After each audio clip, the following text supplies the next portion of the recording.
Hello and welcome to How to Stay Married So Far, and we're both a bit scared Why are we scared? because of an article that Mark found where we're a bit worried that we might be slipping into being BFFs instead of mad, crazy lovers that are married. What does BFF mean? Best friend forever.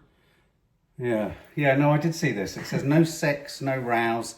Is your marriage purely platonic? Well, first of all, we do have sex and we do have rows. Yeah, but not as much as we used to in either camp.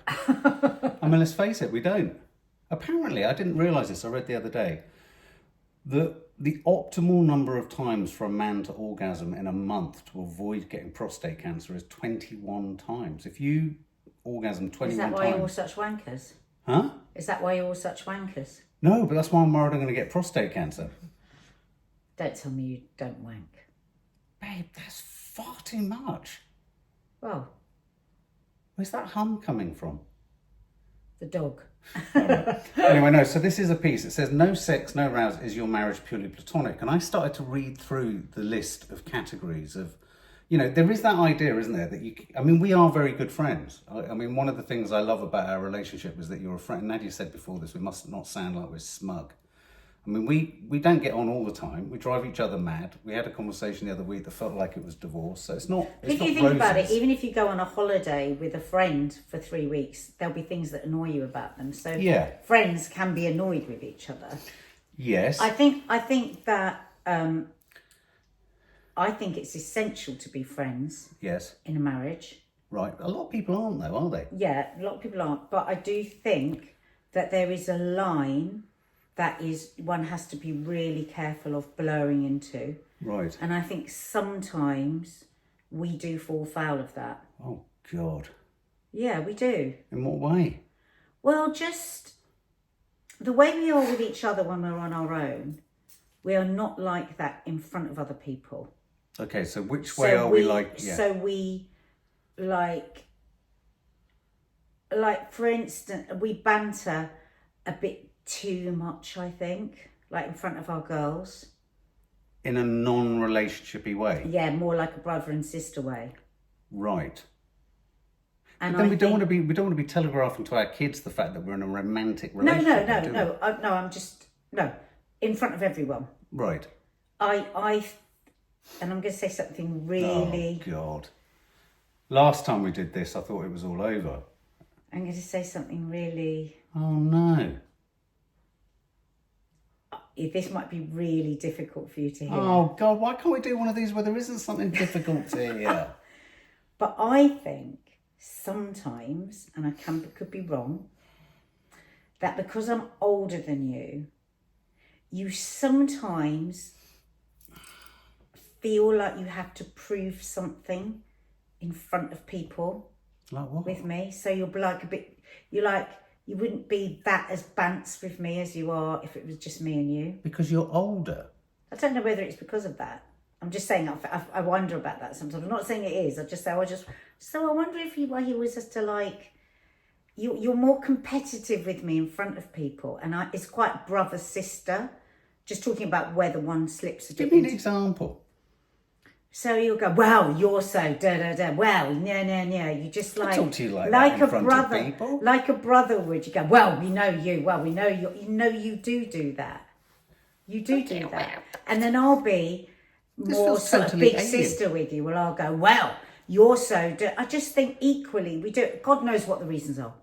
And it's not serious. But I just think both of us equally...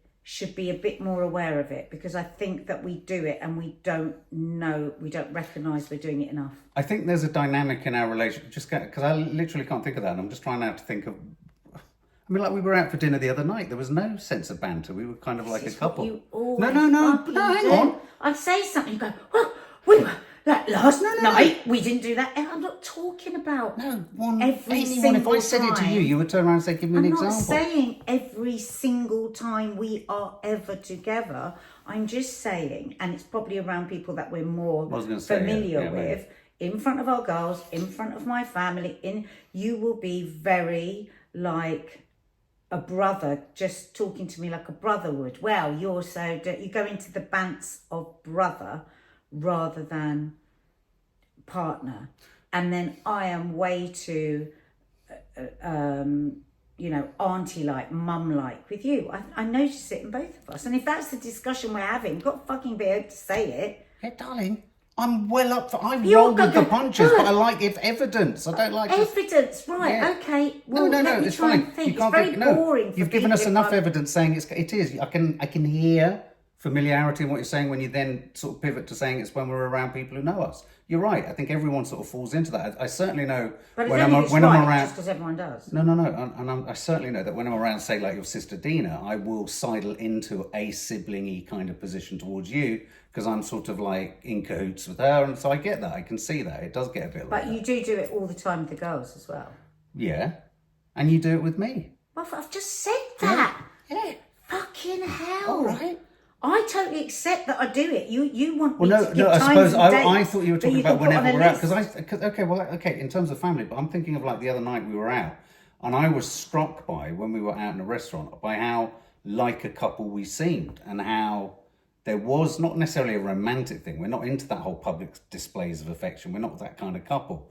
But we like to listen to each other. We like what each other says. We That's find why each I other wish you would entertaining. socialise with me more. Because I think it's really important in a relationship. There's a criticism even in that. It was just No.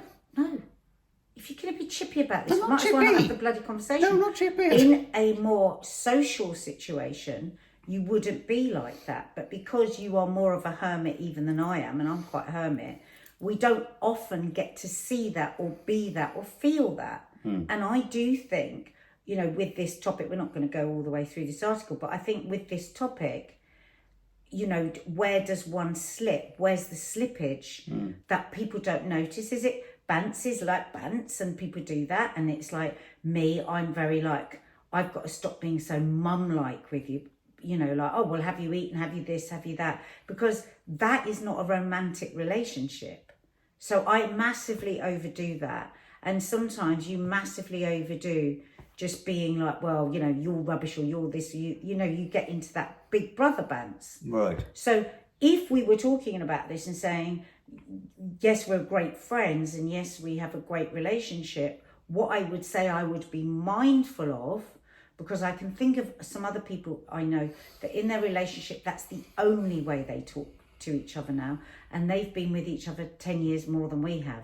And it creeps up. And 10 years ago, we probably wouldn't have been quite like we are now. Right. So it's just, I think for, and thinking of the listener, I think just have a think about that, because I hadn't been thinking about it. And actually we did a topic the other day on Loose Women where it was like, should you stay with somebody that you no longer fancy? And it went off into a big conversation. And it was about what other people think of your relationships. And I found myself saying, but it's interesting because how Mark and I are with each other, people don't ever really see us like that. Because you're like, oh no, that was a topic. What people are like behind closed doors, that was it. And so people can be judgy of a relationship. But if somebody were to spend, 3 nights in a row with the two of us, with our kids here, like watching from afar, they've got, oh yeah. Not much in that relationship. All they seem to do is just bounce and have a go at each other. But when there is nobody there, we're completely different with each other. And it feels sometimes like it's a bit competitive. When that bounce gets going in front of other people, it's like point scoring almost. Do you know what I mean? Right. Okay. I don't think it comes from a bad place from either of us, but I think it's something worth thinking about. To just be a little bit sweeter with each other. Around other people. Yeah, not because other people need to see it, but because that comes into a lot of our. That's interesting because I feel over the years, I think our kids live at home, your family's next door, we have a lot of family time with extended members of the family. Anyone come. I mean, for many years, not so much now, but, it was passing traffic. My older girls used to come through. There was always, my mum. There's always been other people. We've always catered for other people. And a huge part of our relationship has been the fact that we've become the kind of focal point or the collective, the convergence point for so many people. We love indulging your parents. We used to love looking after my mum. We love the kids, having friends, all that kind of stuff. And I know that at some point in that past, there was a sense that we both talked about it as well as kind of accepted that we didn't want to be overly, not affectionate or PDA or anything like that. But I think you're right. I think what's happened is, in compensating for not making other people feel like they're outside of a loving relationship, which is what it's been. And I can think of children as well as relatives for whom we were actually trying to hide our love behind things in order to not fucking annoy people or intimidate people. I think that's become baked into a normality within our domestic setup where we aren't, it's not about, as I say, it's not about being affectionate, it's not about this, but I am always actually quite mindful that I'm not too sort of physically affectionate with you in front of the girls even. I think you're right. That is a separate thing, and I'm not even talking about that. I'm not talking about any physical affection. I'm talking about, I think it comes from that, but I think that what it slipped into is more negative and sort of gladiatorial verbally. Right. Oh, well, da da da da. It's like, sometimes it's like, I think, oh, can't we just be a bit just nicer? Sometimes it's interesting because I think it's important that we both sort of share it, because I don't, as you're describing it, and I'm not asking for example, I'm struggling to actually relate to that. Sometimes you get really anxious around when there's like a lot going on, and so sometimes I know you don't know you're doing it, but you'll be a bit like, okay, well, what am I doing? And that's totally social anxiety, because I see it in one of our kids that has social anxiety sometimes, and she does exactly the same thing. So you can get a bit tight, and that is something different, and that can sometimes be like, I just think, oh, well, yeah, just let that go, because I know that's about being anxious but the Bants thing is more something that we have. I'm always telling you off, and you're always, telling me that whatever Big Brother say. So it's not that deep. I just think it's something that we have to be aware of, and I think it's something that in another 10 years, if we didn't become a bit aware of it, it would be really detrimental. Because what goes wrong with marriages creeps up on you. If you both really like each other and and you're definitely not going to be unfaithful and all these big things that people have to deal with, it's what can just slip in that is what can destroy a marriage. No, I agree. And I think part of that can also be if you work together. I mean, we talked about it in the last podcast, I think, the idea that one thinks one's a good listener, but actually one isn't listening or hearing anything, or you're only hearing the stuff that supports a narrative in your head about that person. I think we're all, I did a review the other day about a film that was clearly, the script had been written for an audience that was clearly on their phones for the first 10 minutes. You could tell the character was like, literally, the script was screaming, come off your fucking phone type thing. I think there's an element of that that's crept into relationships. There's a new kind of exchange, and it's not phubbing, and we've all done that to death, but there's a different kind of connection and communication between partners, between family members, which caters for sort of a totally and constantly distracted self in that relationship. And what one does in that state is just quite quickly do shortcuts to, oh, well, he's starting to sound like that, I'll switch off because he's moaning about that, or he's talking about, I literally see you do it, I'm sure you see me do it. All the time. Yeah, no, you think, think you really yeah, no, but I think you think it only happens one way, it happens both ways. And that switching off and that writing narratives and all that kind of stuff is part of also being with each other a lot. I mean, we work together as much. I mean, some of the list of things on here which seem to speak towards becoming BFFs, which, the article seems to suggest that BFF thing is almost inherently a bad thing. But the idea that you do everything together, some couples being like two peas. I always think of that show with Richard Bryars where you had Howard and Hilda who used to wear his and hers jumpers, you know what I mean? They used to have matching jumpers and things like that. I mean, we quite like doing things together, but I've also noticed creeping into things now, and I don't know what this is about, but maybe it's just, I sometimes prefer not doing certain things with you or members of the family, because actually, no, I know, but it's like, if it's art or film or things like that, I sometimes think, oh, you know what, I'd rather not have the experience of this mediated through something else, but we do enjoy. That's good. We do enjoy doing a lot together. But that is healthy. That is healthy. I mean, you will feel guilty about that, because if it was coming back to you, you would feel that is a rejection of you, which it is not. You know, so why you feel bad about it is because you worry, will they feel rejected? Which I never would. No, I never think you'll be rejected, because I don't think any one of you is missing anything that I'm doing, because it's not that. I don't mean important as in you see it value. I value it, but I know it so spectacularly isn't of significance to you. Something that I'd love to do, so I just do it, and I don't actually feel guilty about that. I sort of think about. I think something has shifted between us, whereby I won't invite you to the thought of doing as many things. I don't know why. Me too. Well, everybody gets to do that. You know, there's like... But I used to always want to take you to this, take you to that, take you just... to this, take you to that, and I just don't anymore. Like when I was talking the other day when I did my Unfiltered, and I was talking about what it's like to live with somebody that's been sober for 21 years, and what I said is, God, it's so interesting that I automatically, somebody will say to me, oh, and Mark will come to this, or God, this would be great if you and Mark. I automatically just cut that out of my head. Wouldn't say anything to you about it, wouldn't ask you, wouldn't expect it.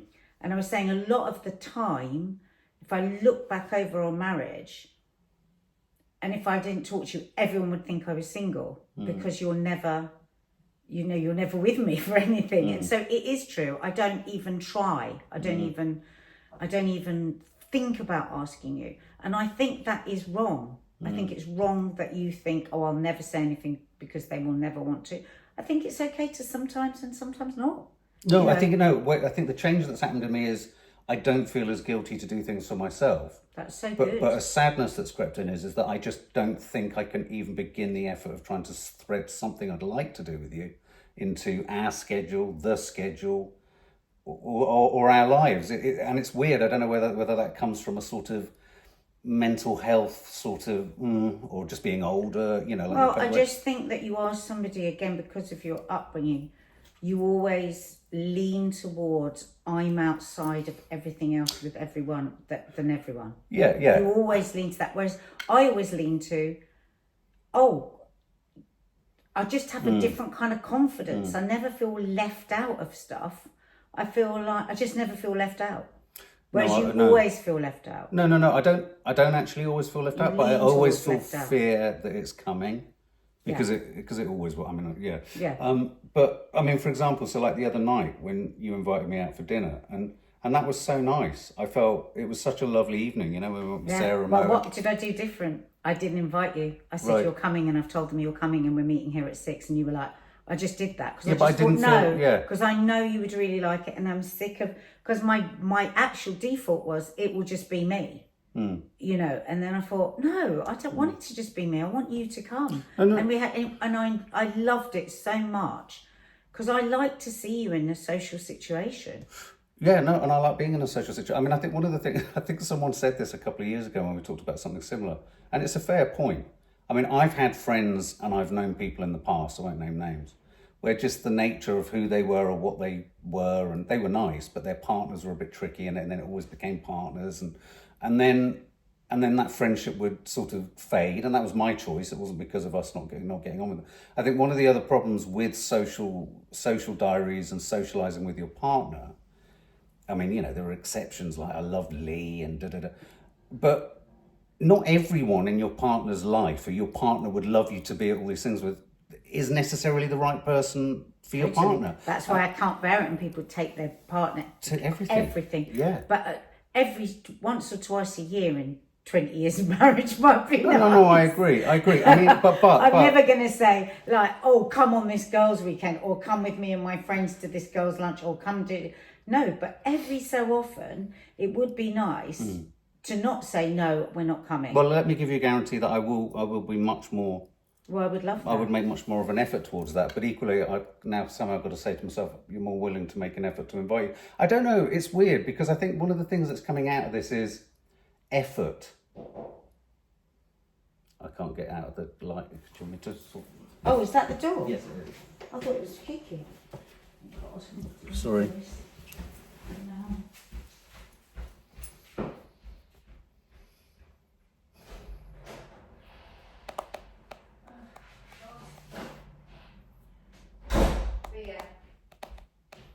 That's so funny.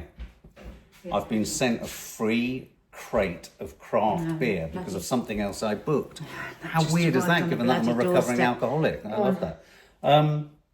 Effort. And I think when you start to see effort in things, how much of that is a reflection of the relationship? How much of that is, for example, wanting to go out or wanting to do something special or there are so many other mitigating circumstances now in this year, in this age right now for people like us.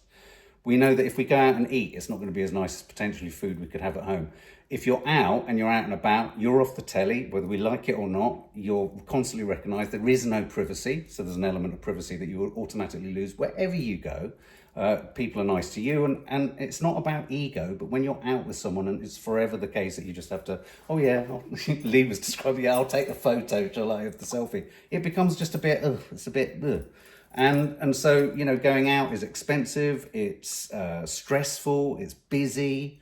And so, staying in, everything feels quite an effort. Everything feels quite hard work. But when you're earlier on in a relationship, the romance is suggesting, let's do it. You've got the effort, you've got the energy, you've got the... And everybody works so hard these days. Everybody's strapped for cash. Everybody's working so hard. And everyone you talk to is more exhausted than they've ever been. A lot of that is because we all spend so much time on phones and computers. So we are a very sick society. We all go to bed too late. We don't wake up early enough. We don't do enough exercise that's outside. So as a society, we are quite sickly, and I feel that. I definitely feel we're sickly. More and more, I wake up in the morning, I say, I feel sickly. Right. I feel drained. I feel emptied out. Yeah. I feel... hopeless. I feel all these things that for so much of my life I never felt. But then, I pick myself up and have a good day. But I think the lack of energy that people are putting into their relationships, most people have got their kids at home. Yeah. Kids don't leave home in the way that they used to. You've got kids, you've got dogs, you've got family, and it becomes tiring. And it's like you and I, when we do find ourselves out and about, we always have a lovely time. We don't spend a lot of money. We never do anything fancy. No. We never go to fancy restaurants. We don't go out shopping. The only is I don't drink, even though I've had craft beer delivered. We don't do anything expensive or fancy ever. Maybe if occasionally we go to the theatre, of course that's very expensive. But even then, we don't do that as much because everything's shit. We haven't seen... But it's like, I am interested in how does one find the energy again? Right? So when you're talking about when you're first with somebody and it's like, I'm meeting them in Brighton, what obviously... Well, the whole thing's exciting. We never have time. But where is to re-energize? And in this article... It's not a great article, actually, because it doesn't really help anyone. But one of the things that the therapist says is that she gets the couples to sit and just feel. She said, because what couples do is they start to numb themselves off to so many things. Like, I can't be excited. This can't be energy. I'm never going to have that frisson of sexual excitement again. I'm not. And so they numb themselves off. So it's like something eventually that you don't even think about or consider or hope for. And she says but I wish she gave a bit more explanation, where she gets the couples to just sit and close their eyes and to think and just to not to think, to feel that you might have numbed yourself off. So like if you close your eyes and you think, I haven't really got the energy to say, let's just jump on a train, take a walk on the beach. I haven't really got the energy to... Yeah, we like sex, but I haven't really got the energy to do a whole seduction thing before. And to think of those things with your eyes closed and then see where you feel them. Right. So do you feel sadness and regret? Do you feel it in your heart? Do you feel it in your nuna? Do you feel it in your whole body? Do you feel it in your head? Is it thoughts racing? And I thought, well, that's really good as I was reading it. But then there was nothing after it to say what you do once you have felt it. Right. But I would presume that what she's saying is to connect with what it is that you think your relationship is missing, because you're just getting on with the day-to-dayness of being kind of friends that sometimes have sex and friends, and you just really sit with those feelings. Is it true that you can never have that frisson of excitement again? Is it true that you haven't really got the energy to really listen to the other person? Is it really impossible to put your phone down, even though you're in the middle of something? Because we all do, but I'm in the middle of something. Is it, how in the middle of it are you? Yeah. Can you put it down, turn round, sit and listen? Because let's not forget, some of the most unattractive men will score over and over again with women, and other men will go, how do they do it? And women will go to themselves, because they really listen to me. And sometimes they can be right little creeps who've just learnt the trick of just going and just really listening and saying back. How many men are wandering around, you know, kind of okay in their relationship? Oh, well, it's nice, you know, and then some bird somewhere actually goes, oh God, really? God, that's so interesting. Ding! All the light bulbs go off. Well, it's the phrase he made, suddenly I was heard. Suddenly I was seen. Heard. And so, you know, if a relationship broke down and you really hadn't wanted it to, and actually you were happy, but you hadn't done all these little things that stack up and stack up and stack up and stack up, when the relationship dissolves, you go, oh, if only. Oh, do you know what? I could have put my phone down and really listened, because she was actually quite excited about that, or he was quite excited about that. I wasn't, actually. It doesn't really interest me that much, but I'm interested enough still in her. I'm interested still enough in him to make him feel heard, like we would with our adult children. It doesn't matter what we're doing. If our adult child comes up to us, we put everything down and we stop and we listen. Now, sometimes we might happen to be faking that a bit, because actually there is a lot of stress, but that person needs us to listen to them, and we do that. Do we do that with each other? I think relationships fall foul of the same thing as self-harm. Choices that we make in our lives generally, like around diet. For me, I think everyone has an interest in food. They don't have time for it. I think more people would have interest in their nutrition. They don't have time for it. They don't have money for it. They don't have the will No, to but literally, we can't pretend life isn't stripping us and straining us and you know, ripping us of time and avail. You know, so what I'm trying to say is that we turn to convenience food. There is a reason convenience food is convenient, is because it kind of sorts something out quickly. And I think in relationships there's convenience, relationships of convenience, and there are moments of just being convenient with each other, and that convenience is one of not listening, presuming, assuming, and going through the motions. I mean, one of the things. But where there is a will, there is a way, isn't there? Because we would say that, oh God, we haven't got time. We've got da. But actually, we have got time. We are just choosing where to spend our time. And if one lost the opportunity, one would suddenly find all the time in the world to get that back. So it's like, you don't know what you've got until you've lost it. Why wait until you've lost it? I feel like we go on holiday to our romantic relationship. I feel like we only are ever in our true passionate selves with each other. I don't mean passionate literally in terms of sex and clinching and da-da. I feel we're only that when we step out of our day-to-day lives, and I don't really know how everything else is a rush. Well, everything else is a rush, but also rushed. We are living in amongst people, which is fine. You've got kids, like you just said, you know, most families. But life feels rushed. That's if I had to say, rushed. If I had to just give one word to our relationship, right? Not. There's obviously good words, but if I was saying one problem, and I had one word, I would say it all feels rushed. Rushing on to the next thing. Rushing on to the next. We've rushed. I haven't had food. Yeah, that's why my stomach's rumbling. Because you never set aside the time, because it's never been important to you to set aside the time. No, I know. We've got to rush off because we've got something. No, but we have got to rush off. But one of the things that worries me is, like, I always remember our friend and homeopath Rachel saying years ago, she said, "Oh, your relationship is alive because you argue so much." And then I thought, no, she didn't say that. You've always heard it that way. She never said that. Well, no, but we could be bothered. We're passionate. We would fight passionately when we fought. I don't believe that. And one doesn't want to fight. It's not about fighting is the only sign of passion. But when I read the paragraph here, you don't fight and one of you is definitely compromising, I thought, well, Nadia's talked a lot on this podcast about how she doesn't raise certain things because you are compromising. And I thought that for me was the biggest hole. I was like, oh, fucking hell, we are falling into the BFF. And I'm worried but we've just had a really constructive conversation about recognising some of the points that we can look at. So don't end it with, oh, fuck, because again, it sounds like giving up. It sounds like that's what we are now. I'm not giving up, but I just... That's what we are now. No, but when I read that paragraph, I was like, well, does that mean we should start fighting again? Because I don't know if how fucking base you've reduced everything we've said to, just we've got to fight again. Lazy. Lazy thought. No, it's not lazy. I'm trying lazy. It's not. It is, because you went, oh, God. I mean, why don't you just...